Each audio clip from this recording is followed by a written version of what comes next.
O piloto estava calmo quando falou no rádio pela última vez. Disse que tudo parecia normal, mas que algo não estava certo. Alguns segundos depois, o som desapareceu. Não houve pedido de socorro, não houve explosão, apenas silêncio. Aquele voo não era o primeiro a sumir naquela região do Atlântico, nem seria o último. Entre a Flórida, as Bermudas e Porto Rico, navios cargueiros desapareceram sem deixar destroços. Aviões sumiram em céus limpos, com visibilidade perfeita. Em comum, todos cruzaram a mesma área, um espaço que, anos depois, o mundo aprenderia a chamar de Triângulo das Bermudas. Na década de 1940, pilotos da Marinha relataram que bússolas começavam a girar sem controle ao se aproximar dali. O horizonte parecia distorcido. O mar assumia uma cor estranha, profunda demais. Alguns disseram sentir uma súbita desorientação, como se estivessem perdendo a noção de direção, tempo e distância ao mesmo tempo. Em um desses exercícios, 5 aviões desapareceram juntos, em plena luz do dia. Nenhum foi encontrado. O mais inquietante é que muitos desses casos aconteceram em condições normais, sem tempestades, sem falhas mecânicas registradas. As rotas eram conhecidas, as tripulações, experientes.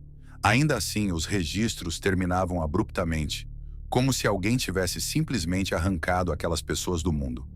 Durante anos, companhias marítimas evitaram falar sobre o assunto. Relatórios oficiais minimizavam os acontecimentos, mas entre pilotos e marinheiros, o aviso era passado em silêncio. Aquela área exigia atenção redobrada. Não por causa de piratas, não por causa do clima, mas por algo que ninguém conseguia explicar com clareza.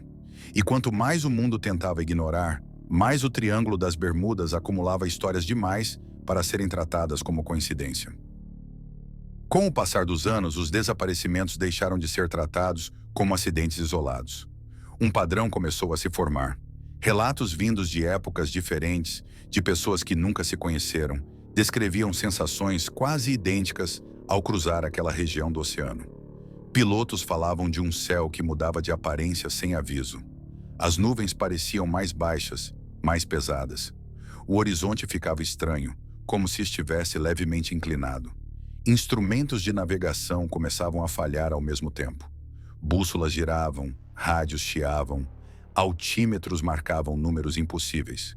Alguns diziam sentir uma pressão súbita na cabeça, seguida por uma confusão intensa, como se o próprio senso de direção tivesse sido arrancado. No mar, marinheiros relatavam algo semelhante. O oceano parecia calmo demais. Ondas desapareciam. O som do vento diminuía, criando uma sensação desconfortável de vazio absoluto. Em certos casos, navios eram encontrados dias depois, intactos, sem sinais de luta ou dano estrutural, mas completamente abandonados. A carga permanecia no lugar. A comida ainda estava nas mesas. As pessoas haviam simplesmente sumido. Na década de 1950, jornais começaram a reunir esses relatos, e o nome Triângulo das Bermudas passou a circular com mais força. Companhias aéreas negavam qualquer irregularidade. Autoridades evitavam alimentar o medo. Oficialmente não havia nada de errado. Extraoficialmente, rotas começaram a ser ajustadas e pilotos mais experientes trocavam avisos em voz baixa. O mais perturbador não era o desaparecimento em si, mas a ausência de caos. Não havia explosões registradas. Não havia pedidos de socorro prolongados. Em muitos casos, a última comunicação era tranquila, quase rotineira.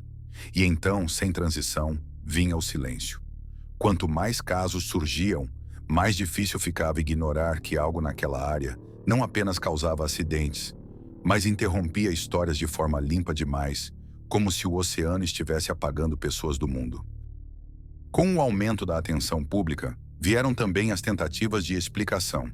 Cientistas falaram em tempestades repentinas, correntes marítimas traiçoeiras, falhas humanas. Outros apontaram para anomalias magnéticas capazes de confundir instrumentos.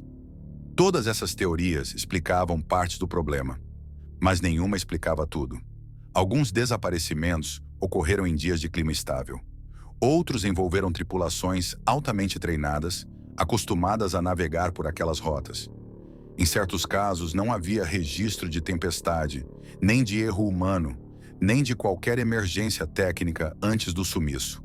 Apenas trajetórias interrompidas no meio do oceano. Com o tempo, o Triângulo das Bermudas deixou de ser apenas um lugar no mapa e passou a ser tratado como um exagero da imaginação popular. O número de casos diminuiu nas manchetes, mas não nos registros. Ainda hoje, pilotos relatam falhas momentâneas de instrumentos ao cruzar a região. Marinheiros descrevem mudanças estranhas no mar, difíceis de explicar com palavras. Pequenos eventos quase sempre ignorados, mas curiosamente semelhantes aos relatos do passado. A diferença é que agora ninguém espera que algo aconteça.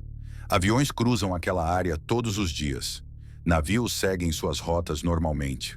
O mundo aprendeu a conviver com o Triângulo das Bermudas como se ele fosse apenas mais um trecho de oceano, silencioso, profundo e aparentemente comum. Mas o silêncio nunca foi sinônimo de segurança, porque aquele ponto do Atlântico continua lá. As mesmas águas, as mesmas coordenadas e a mesma capacidade de transformar comunicações normais em silêncio absoluto. E o que desaparece ali nunca deixa claro se foi o mar que engoliu ou se algo simplesmente apagou o caminho de volta.